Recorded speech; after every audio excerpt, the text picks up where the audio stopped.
পৃথিবীতে দু ধরনের মানুষ আছে, একজন সুযোগের অপেক্ষায় বসে থাকে, আরেকজন সুযোগ না থাকলেও নিজের জেদে তা বানিয়ে নেয়। রোনালদো ঠিক সেরকম একজন, যাকে থামাতে পারেনি দারিদ্রতা, থামাতে পারেনি সমালোচনা, পারেনি কোনো ব্যর্থতা। তার কাছে নিজের জেদ ছিল লাইফলাইনের মতো, যেখানে থামলেই সব শেষ। তুমি যদি জীবনে কিছু করতে চাও তাহলে তোমার জেদ হতে হবে রোনালদোর মতো। পৃথিবী তোমার পথে হাজারো দেয়াল তুলবে, কিন্তু তোমার জেদ যদি সত্যিকারের হয় তাহলে দেয়াল ভাঙবে, পথ খুলবে, আর সাফল্য তোমার সামনে নত হবে। রোনালদো প্রতিভার জোরে নয়, জেদের জোরে আজ কিংবদন্তি। প্রতিভা তোমাকে শুরুতে এগিয়ে দেবে, কিন্তু জেদি তোমাকে ফিনিশ লাইনে বিজয়ী করে তুলবে। এরকম একটি ঘটনা ঘটেছিল 2016 সালে 10 জুলাই। ইউরোলিগ চ্যাম্পিয়নশিপের ফাইনালে মুখোমুখি হচ্ছিল পর্তুগাল আর ফ্রান্স। ম্যাচের শুরুতেই পর্তুগালের অধিনায়ক রোনালদো ছিল খুবই আত্মবিশ্বাসী। চ্যাম্পিয়ন হওয়ার লক্ষ্যকে সামনে রেখে মাঠের খেলায় নিজের 100% এফোর্ট দিতে শুরু করে। কিন্তু বিপত্তি বাধে ম্যাচের 17তম মিনিটে। ফ্রান্সের একজন ফুটবলারের ভয়াবহ এক ট্যাকেলে রোনালদোর বাঁ পায়ের হাঁটুতে মারাত্মক আঘাত লাগে। সাথে সাথেই সে মাটিতে লুটিয়ে পড়ে এবং ব্যথায় কাতরাতে শুরু করে। কিন্তু রোনালদো সহজে হাল ছাড়ার মানুষ নয়। ফিজিওদের সাহায্যে উঠে দাঁড়ান এবং ইনজুরি হওয়া পা নিয়ে আবারও খেলতে শুরু করেন। কিন্তু সময়ের সাথে সাথে ব্যথা বাড়তে শুরু করে। অবশেষে অসহনীয় ব্যথা সহ্য করতে না পেরে ম্যাচের 25তম মিনিটে সে মাঠের বাইরে চলে যায়। একবার নয়, বেশ কয়েকবার সে মাঠে নামতে চেয়েছিল, কারণ রোনালদো জানত পুরো দেশবাসীর স্বপ্ন এখন তাদের হাতে এবং সেই স্বপ্ন পূরণ করার দায়িত্বটাও তাদের। তবে ম্যাচের 29তম মিনিটে যখন স্পষ্ট হয়ে গেল যে রোনালদো আর খেলতে পারবে না, তখন সে কাঁদতে কাঁদতে মাঠ ছাড়ে। একজন ফুটবলারের জন্য এটি বোধহয় সবচেয়ে কষ্টদায়ক মুহূর্ত, যখন তার দেশের সবচেয়ে গুরুত্বপূর্ণ ম্যাচে সে মাঠে থাকতে পারে না। তবে কেই বা জানত, এখানেই গল্পের শেষ নয়, বরং এখান থেকেই শুরু হবে এক রূপকথার গল্প। সবে যখন ধরে নিয়েছিল রোনালদোর ভূমিকা শেষ, তখনই সে নিজেকে আত্মপ্রকাশ করলো ভিন্ন এক রূপে। পুরো ম্যাচের সাইডলাইনে দাঁড়িয়ে একজন কোচের মতো দলকে নেতৃত্ব দিতে শুরু করে। পর্তুগালের কোচের পাশে দাঁড়িয়ে হাত নেড়ে চিৎকার করে প্লেয়ারদের মোটিভেট করতে থাকে। অবশেষে 109তম মিনিটে শক্তিশালী ফ্রান্সের বিরুদ্ধে পর্তুগাল গোল করে বসল। খেলার মাঠ থেকে সবাই ছুটে এলো ক্রিস্টিয়ানো রোনালদোর কাছে। শেষবাসী বাজতেই রোনালদো হাঁটু গেড়ে বসে পড়ে। তার নেতৃত্ব, আত্মত্যাগ এবং অবিশ্বাস্য মানসিক শক্তি পর্তুগালকে তাদের প্রথম আন্তর্জাতিক শিরোপা এনে দেয়। ম্যাচ শেষে রোনালদো বলেছিল, শুরুতে আমি কেঁদেছিলাম দুঃখে, আর পরে কেঁদেছি আনন্দে, কারণ আমরা ইতিহাস গড়েছি। 2016 সালের ইউরো চ্যাম্পিয়নশিপ ফাইনালের সেই রাতে ক্রিস্টিয়ানো রোনালদো আমাদের শিখিয়েছে, লড়াই শেষ না হওয়া পর্যন্ত হাল ছাড়তে নেই। মানসিক শক্তির জোরে সবই সম্ভব। রোনালদো হয়তো সেদিন ফাইনালে পুরো ম্যাচ খেলতে পারেনি, কিন্তু তার উপস্থিতি পর্তুগালকে চ্যাম্পিয়ন বানিয়েছে। ভাবতো, এক শিশুর জন্মই হয়তো হতো না, কারণ মায়ের মনে দ্বিধা ছিল যে এই সন্তানকে জন্ম দিলে কি তাকে মানুষ করার মতো সামর্থ্য থাকবে। কিন্তু সেই শিশুই একদিন হয়ে উঠল কোটি কোটি মানুষের প্রেরণা। বিশ্ব ফুটবল ইতিহাসের এক অমর নাম ক্রিস্টিয়ানো রোনালদো। বাবা ছিলেন এক স্থানীয় ক্লাবের কিট ম্যানেজার, আর মা ছিলেন রান্নার দায়িত্বে থাকা এক গৃহিণী। 4 ভাই বোনের মধ্যে রোনালদো ছিল সবার ছোট। পরিবারটি এতটাই দরিদ্র ছিল যে তার মা গর্ভবতী হওয়ার সময় রোনালদোকে জন্ম দিতে চাননি, কারণ তার আরও একটি সন্তানের খরচ চালাতে পারবে কিনা তা নিয়ে সন্দেহ ছিল। রোনালদোর পরিবার 4 ভাই বোন নিয়ে একটি রুমে গাদাগাদি করে থাকত। কখনো কখনো পর্যাপ্ত খাবার জুটত না। বাবা মদ্যপানে আসক্ত ছিলেন, আর অর্থের অভাব ছিল তাদের নিত্যদিনের সঙ্গী। ছোটবেলায় ফুটবলের প্রতি তার ভালোবাসা এতটাই তীব্র ছিল যে অনেক সময় ঠিকমতো খাবার না পেলেও ক্ষুধার্ত অবস্থায় মাঠে দৌড়াতেন। রোনালদো একবার বলেছিল, আমি ছোটবেলায় সহপাঠীদের কাছে খাবার চেয়ে খেতাম, এমনকি ম্যাকডোনাল্ডসে গিয়ে ঝুটা বার্গার চেয়ে খেয়েছিলাম।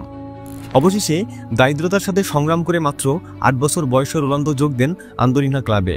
তার প্রতিভা দেখে কোচাররা মুগ্ধ হন, কিন্তু সমস্যা ছিল শারীরিক গঠন।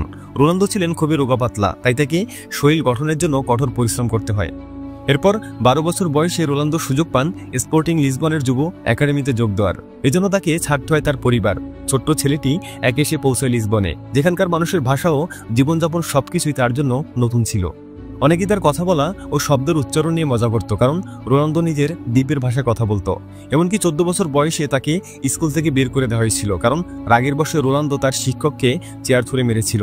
তবে এগুলো কিছুই তার মনোবলে ব্যাঘাত ঘটাতে পারেনি, বরং দিনে দিনে রোনালদো নিজেকে কঠিনভাবে প্রস্তুত করে তুলেছিল।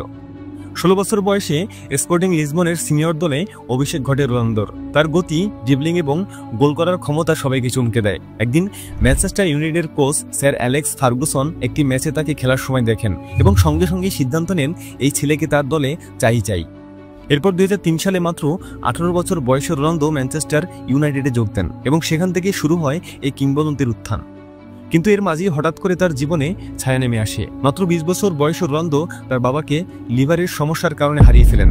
রোনালদো একবার সাক্ষাৎকারে বলেছিল, আমি বিশ্বসেরা ফুটবলার হয়েছি ঠিকই, কিন্তু আমার বাবা তা দেখে যেতে পারেনি, আর এটাই হলো আমার জীবনের সবচেয়ে বড় দুঃখ। প্রতিভা যদি তোমাকে চ্যালেঞ্জে নামিয়ে দেয়, তবে পরিশ্রমী তোমাকে সেই চ্যালেঞ্জ পূরণ করতে সাহায্য করে। রোনালদো কখনোই শুধুমাত্র তার প্রতিভার উপরে নির্ভর করেননি, কারণ সে জানতো প্রকৃত সাফল্য সে কঠোর পরিশ্রমের মাধ্যমে। যখন অন্যরা বিশ্রাম নিত, তখনও রোনালদো মাঠে ঘাম ঝরাতো। রোনালদোর ডেডিকেশন কতটা গভীর তা বোঝা যায় তার প্রতিদিনের রুটিন থেকে। তিনি প্রতিদিন 5 থেকে 6 ঘন্টা অনুশীলন করে, যেখানে তার ফিটনেস, স্ট্যামিনা ও স্কিল ডেভেলপ করার জন্য বিশেষ ট্রেনিং করা হয়। তরুণ বয়সে রোনালদো প্রতিদিন প্রায় 3000 সিট আপ করত। ম্যাচের পরে যখন সবাই বিশ্রাম নিত, তখনও সে মাঠে অনুশীলন চালিয়ে যেতেন। রিয়াল মাদ্রিদে থাকার সময় তার সতীর্থরা একবার বলেছিল যে, তুমি যদি রাত 2টার সময়ও প্র্যাকটিসে যাও, তাহলে দেখবে রোনালদো আগে থেকেই সেখানে উপস্থিত আছে। রোনালদোর এই ডেডিকেশন তাকে বানিয়েছে গ্রেটেস্ট অফ অল টাইম। ভাবতো, তার শরীরে মাত্র 11% ফ্যাট আছে। এমন ফিটনেস বিশ্বের অনেক বড় বড় ফুটবলারের নেই। আরও জানলে অবাক হবে, রোনালদো প্রতি ঘন্টায় প্রায় 34 কিলোমিটার গতিতে দৌড়তে পারেন, যা তাকে বিশ্বের দ্রুততম ফুটবলারদের একজন বানিয়েছে। শুধু তাই নয়, তার লাফ দেওয়ার ক্ষমতা 78 সেন্টিমিটার পর্যন্ত, যা অনেক পেশাদার বাস্কেটবল খেলোয়াড়দেরও নেই। ক্রিস্টিয়ানো রোনালদোর অর্জনের সংখ্যা এতটাই বিশাল যে সবগুলো একসাথে বলা প্রায় অসম্ভব। ব্যক্তিগত রেকর্ডের দিকে তাকালে দেখবে তার আছে 5টা ব্যালন ডিওর, 4টি ইউরোপিয়ান গোল্ডেন বুট, ক্যারিয়ার করেছেন 850 বেশি গোল, আর হ্যাটট্রিক সেটা 40-এরও বেশি। ইংল্যান্ডে ম্যানচেস্টার ইউনাইটেডের হয়ে 3বার প্রিমিয়ার লিগ চ্যাম্পিয়ন, স্পেনে রিয়াল মাদ্রিদের হয়ে 2বার লা লিগা শিরোপা, আর ইতালিতে জুভেন্টাসের হয়ে 2বার সেরিয়া চ্যাম্পিয়ন। দেশের জার্সিতেও সাফল্য। পর্তুগালের হয়ে তিনি জিতেছেন একটি ইউরো কাপ এবং একটি নেশনস লিগ। রোনালদোই হলো চ্যাম্পিয়ন লিগ ইতিহাসের সর্বোচ্চ গোলদাতা। চ্যাম্পিয়ন্স লিগের সবচেয়ে বেশি হ্যাটট্রিকের মালিকও তিনি। শুধু তাই নয়, জাতীয় দলের হয়ে সর্বোচ্চ আন্তর্জাতিক গোলের রেকর্ডও তার দখলে। রোনালদো বলছে, your love makes me strong, your hate makes me unstable. অর্থাৎ তোমাদের ভালোবাসা আমাকে শক্তিশালী করে, তোমাদের করা ঘৃণা আমাকে অপ্রতিরোধ করে তোলে। রোনালদো আরও বলছে, if you don't believe you are the best, then you will never achieve all that you are capable of.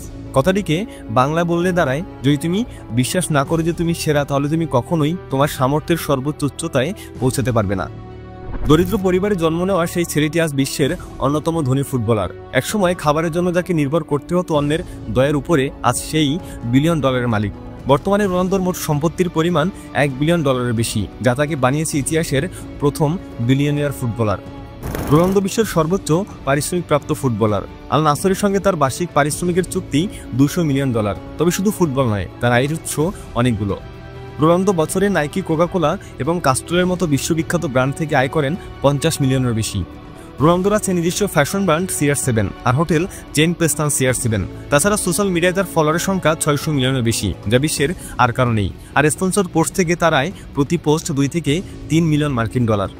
তার আছে $6.2 মিলিয়ন মাদ্রিদ ম্যানশন, যেখানে সে রিয়াল মাদ্রিদ থাকতো।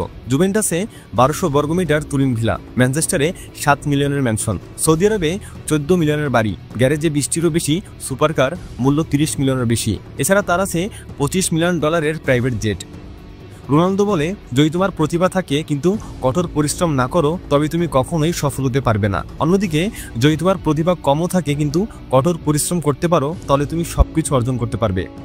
তাই যদি কখনো মনে হয় যে তুমি ক্লান্ত কিংবা হাল ছেড়ে দিতে চাও, তবে রোনালদোর জীবনের এই গল্পটা একবার মনে করে নিও। কারণ বিজয়ী হতে গেলে ঘাম ঝরাতে হয়, আর কিংবদন্তি হতে গেলে হার্ডওয়ার্ক আর ডেডিকেশন দিয়ে নিজের লিমিট নিজেকেই ব্রেক করতে হয়। আজকের মতো এখানেই বিদায় নিচ্ছি। ভিডিওটি ভালো লাগলে একটা লাইক করতে পারো, সাথে শেয়ার করতে পারো তোমার সমস্ত বন্ধুদের সাথে। দেখা হচ্ছে পরবর্তী ভিডিওতে। ততক্ষণ পর্যন্ত সাবস্ক্রাইব করে নগর ব্যাসকোপের সাথেই থাকো। Thanks for watching.